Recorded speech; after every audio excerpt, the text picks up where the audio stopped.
আসসালামু আলাইকুম, welcome to super up English care. প্রিয় শিক্ষার্থীবৃন্দ, আজকে আমি ক্লাস 9-এর ইংরেজি বিষয়ের 2 নম্বর ক্লাস নেব। এর আগের ক্লাসে আমি ইউনিট 1 লেসন 1 যে একটা স্টোরি রয়েছে মিস্টার মতি নামে বাই রাহাত আবির, এখন এইটার আমি বাংলা অর্থ সহ উপস্থাপন করেছি। যারা যে সকল শিক্ষার্থী ওই ভিডিওটা দেখো না, এখনই দেখে আসতে পারো। আজকে আমি উপস্থাপন করব যে ওই স্টোরির পরে 5টা প্রশ্ন দেওয়া রয়েছে, এই 5টা প্রশ্নের উত্তর তুমি কিভাবে উপস্থাপন করবে। আর এটার জন্য আমি অল্টারনেটিভ অর্থাৎ একাধিক উত্তর উপস্থাপন করব, যাতে যে সকল শিক্ষার্থীর যেটা ভালো লাগে সেটাই তুমি লিখে দিতে পারো। যেমন এই জায়গায় প্রথম যে কোয়েশ্চেনটা রয়েছে যে why is the rooster called mister Moti, অর্থাৎ আমরা যদি গল্পটা পড়ে থাকি তাহলে দেখব যে মিস্টার মতি গল্পের নামই দেওয়া রয়েছে। তাহলে এই মিস্টার মতিটা কে? মিস্টার মতি হচ্ছে একটা মোরক রয়েছে, সেই মোরকের নাম। এখন প্রশ্ন হচ্ছে কেন এটাকে মিস্টার মতি বলা হয়েছে, একদম মানুষের মতো বলা হয়েছে। এখন এই প্রশ্নের উত্তর তুমি দুইভাবে দিতে পারো। এই জায়গায় বলা হচ্ছে the rooster is called mister Moti as a form of anthropomorphism where a human like identity is given to an animal.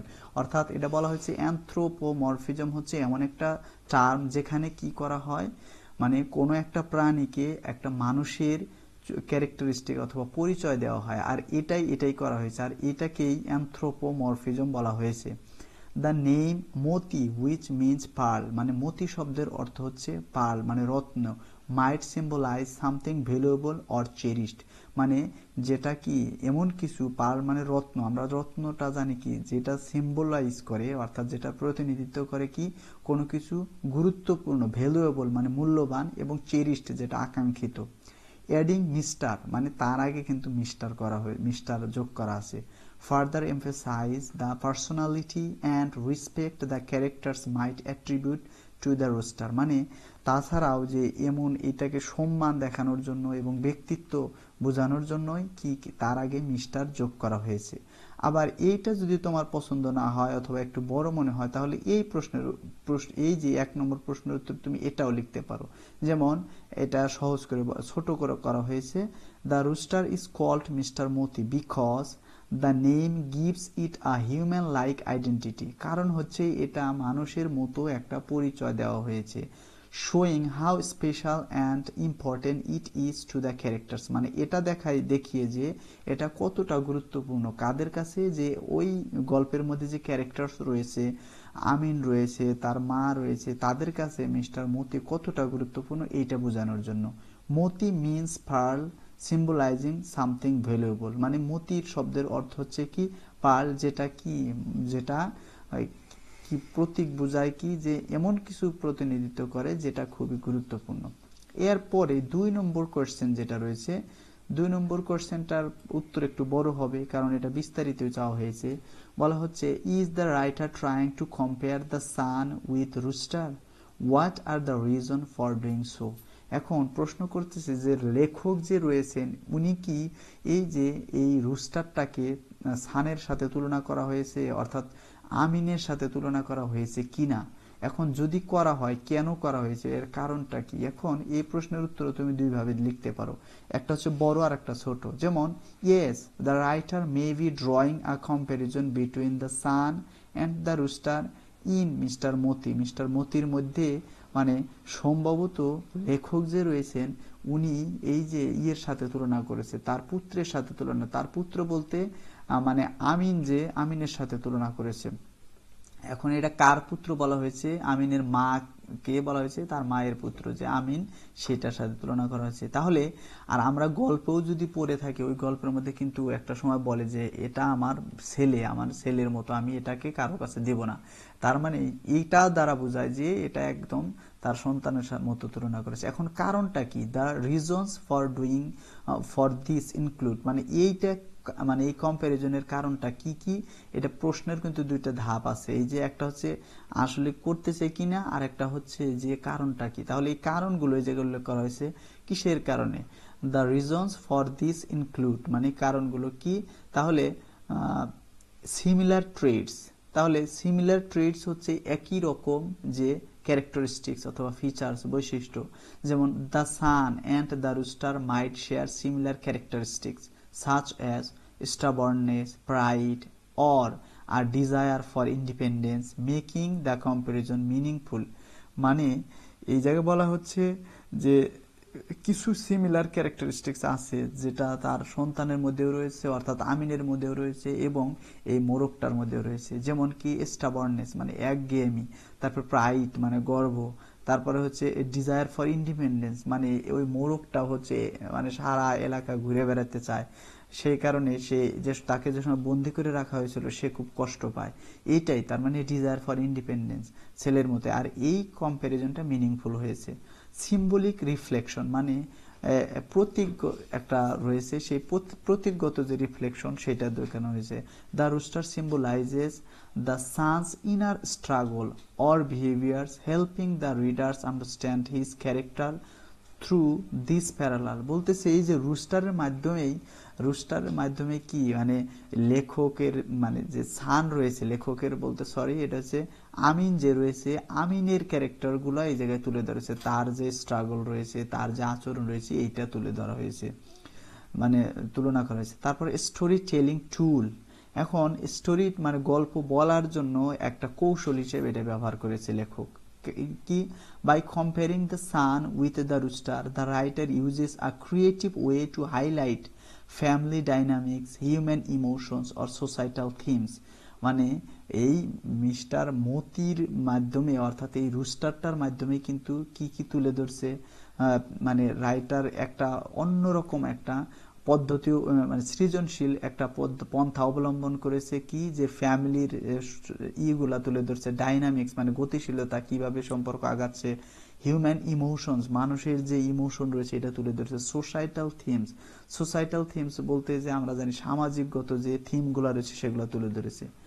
Das এভাবে this comparison ads depth to the narrative and encourages readers to think about the connections between humans and animals in the story.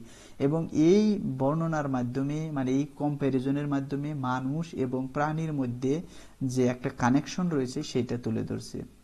আর এই প্রশ্নের উত্তরটা ছোট করে লিখলে এরকম ভাবে লিখতে পারো, এটা একদম সহজ। Yes, the writer might compare the son with the rooster to highlight similarities in their behavior such as stubbornness, vigor and sense of freedom. বলা হচ্ছে হ্যাঁ তাদেরকে তুলনা করেছে কিসের জন্য, এই যে বিভিন্ন সিমিলারিটিস এর জন্য, তার ব্যবহার কমন ব্যবহার এটা বোঝানোর জন্য। তারপরে দিস হেল্পস মানে এটা সহায়তা করে emphasise the son's struggle and adds depth to the story. বলা হচ্ছে এইটা সহায়তা করে কি যে ছেলে যে স্ট্রাগল করে সেইটার বোঝানোর জন্য, কারণ ছেলেটা কিন্তু যুদ্ধে চলে যায়, তার যুদ্ধটা এবং ডেপথ ইন দ্য স্টোরি মানে অ্যাডস ডেপথ মানে গল্পের গভীরে প্রবেশ করার জন্য সহায়তা করছে। এরপরে 3 নম্বর যে প্রশ্ন রয়েছে আমরা 3 নম্বর প্রশ্ন দেখব কি বলছে।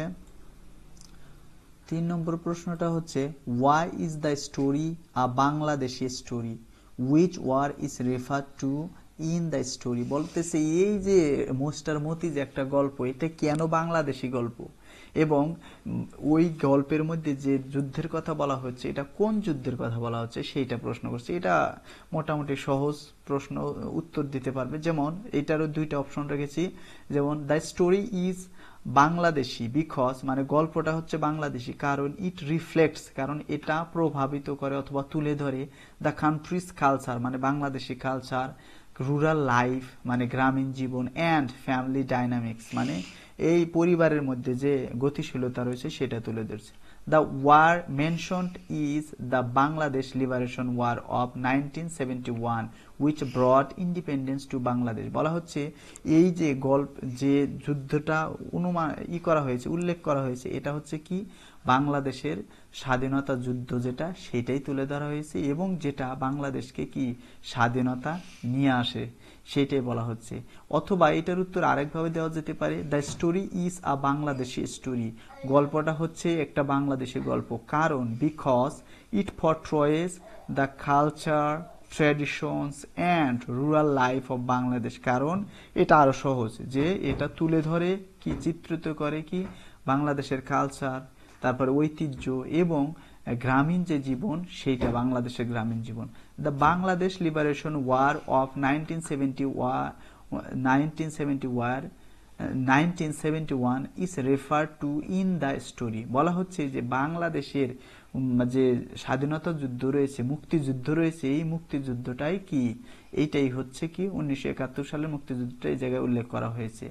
দিস ওয়ার শেপড, এইটুকু না দিলেও হবে, এই দিস ওয়ার মানে এই যুদ্ধটা shaped the Nations history and identity, মানে এই জাতির একটা হিস্ট্রি তৈরি করে এবং আইডেন্টিটি তৈরি করে। 4 নম্বর কোশ্চেন রয়েছে, do you know what cock fighting is, তুমি কি জানো মোরগ লড়াইটা কি, সেটা প্রশ্ন করেছে। এখন এই প্রশ্নের উত্তর আমি এইভাবে উপস্থাপন করছি, ইয়েস অথবা অবভিয়াসলি। এই জায়গায় ইয়েসও বলতে পারো, অবভিয়াসলি। ইয়েস বারবার বললে কেমন শোনা যায়, সেই কারণে বলছি obviously. cockfighting is a contest where two roosters fight each other।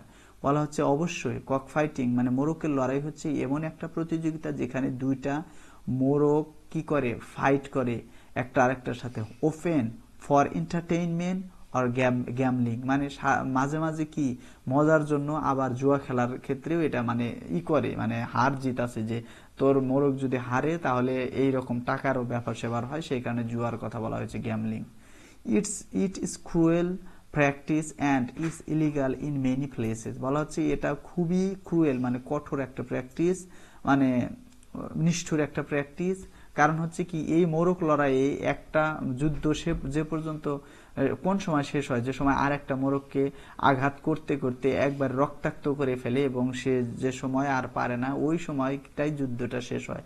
তার মানে খুবই একটা মারাত্মক, সেই কারণে বলা হচ্ছে নিষ্ঠুর একটা প্র্যাকটিস এবং ইলিগাল বিভিন্ন জায়গায়। বাট কিন্তু it remains a traditional activity in some cultures, কিন্তু বিভিন্ন সংস্কৃতিতে এটা কি একটা ঐতিহ্যবাহী কাজ অথবা প্র্যাকটিস। সর্বশেষ যে প্রশ্ন রয়েছে, what do you think about mother son relationship. বলা হচ্ছে যে মাদার সান মানে মায়ের এবং পুত্রের, অর্থাৎ তাদের রিলেশনশিপটা তুমি কি কেমন সেটা চিন্তা করো, তোমার ধারণা কি। এখন এইটা আমি এই জায়গায় উপস্থাপন করেছি, I think the mother son relationship is a mix of love and concern, মানে তাদের মধ্যে যে সম্পর্কটা সেটা হচ্ছে ভালোবাসা এবং দুশ্চিন্তার। The mother cares for her son and wants the best for him, but she also feels worried about his choices. বলা হচ্ছে যে মা তাকে অনেক ভালোবাসে এবং তার সর্বোচ্চটা চায়, কিন্তু সে কি খুব চিন্তিত অনুভব করে যে সময় তার যে কিছু চয়েস আছে। যেমন প্রথমেই কিন্তু সে চিৎকার করে ওঠে যে সময় আমিন বলে যে আমি যুদ্ধে যাব, মানে সে যুদ্ধে যাবে, ওই সময় সে বলে তুমি কি আমাকে একা রেখে চলে যাবে, ওইটা কিন্তু তার কনসার্ন, এইটা আর কি বোঝানো হয়েছে। হাউএভার, যা হোক, the sun is growing up and wants more independence creating a natural tension between there bond. বলা হচ্ছে ছেলে আস্তে আস্তে বড় হচ্ছে সাধারণতই, আর সে বেশি স্বাধীনতা চাচ্ছে, এইটার কি করতেছে মানে প্রাকৃতিক অথবা স্বাভাবিক একটা টেনশন তৈরি করছে তাদের যে বন্ড মানে বন্ধনের মধ্যে। This dynamic reflects a common struggle in family relationships. বলা হচ্ছে যে এই গতিশীলতাটা কি করছে, ফ্যামিলির মধ্যে যে একটা কি গতিশীলতা, এই সম্পর্কটা যে রয়েছে ফ্যামিলির মধ্যে, যে একটা সম্পর্কের মধ্যে এরকম বাচ্চা বড় হয়, বাহিরে যায়, মানে বাবা মার সাথে সম্পর্কের একটা যে টানাপোড়েন হয়, মাঝে মাঝে চিন্তা ভাবনা হয়, এইটাই আর কি তুলে ধরছে, আর এইটাই এই জায়গায় উপস্থাপন করা হয়েছে। আমার মনে হয় যারা শিক্ষার্থী রয়েছে যে এইটা উত্তরগুলা দেখার পর তোমার মোটামুটি একটা ধারণা পেয়েছো এবং এই ভিডিও থেকে উপকৃত হয়েছো। আর একটা বিষয় যে আমি এর পরে মিস্টার মতির গল্পটা বাংলা অর্থ সহ মানে পুরো গল্পটা আমি তোমাদেরকে শোনাবো অবশ্যই, আমি কথা দিয়েছি, আর এটা আমি পড়েছি, এখন একটু প্রস্তুতি নিয়েই আমি ওটা তোমাদের ভিডিওতে একদিন অবশ্যই বলে দেব এবং বাংলা অর্থ সহ বাংলা আর কি গল্পটার সামারি বলবো, পুরো গল্পটা বলবো। পুরো গল্প বললে ওইটা সুবিধা হবে, এই পুরা ছোট যে স্টোরিটা দেওয়া আছে এটা বুঝতে সুবিধা হবে। আশা করি সেই ভিডিওর জন্য ওয়েট করবে এবং এই ভিডিও ভালো লেগে থাকলে অবশ্যই একটা লাইক এবং একটা সুন্দর কমেন্ট করবে। আর পরবর্তী ভিডিও পাওয়ার জন্য আমার এই চ্যানেলটা সাবস্ক্রাইব করবে। আমার ইউটিউব চ্যানেল ছাড়াও আমার সুপার ইংলিশ কেয়ার নামে ফেসবুক পেজ রয়েছে, এটা ফলো করে দেবে। আজকের মতো এখানে শেষ করতেছি। আসসালামু আলাইকুম।